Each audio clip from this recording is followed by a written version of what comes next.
Lidhja farefisnore. Farefisnia është njëra prej nënshtrimeve më me vlerë dhe më me pozitë, më e bekuar dhe më së shumti që bën dobi në këtë botë dhe në ahiret.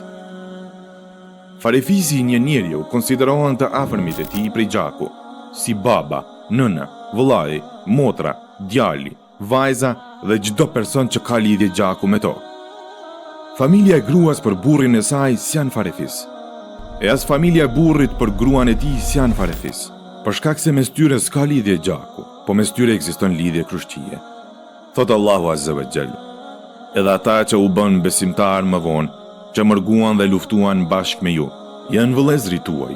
Ndonse, sipas librit të Allahut, besimtarët që kanë lidhje farefisnore janë më të afërt për njëri tjetrin. Me të vërtetë, Allahu është i dijshëm për çdo gjë. Allahu Azza wa Jall na porositi respektimin e farefisnisë dhe bëri këto porosi shumë të afërt me porosinë e devotshmërisë.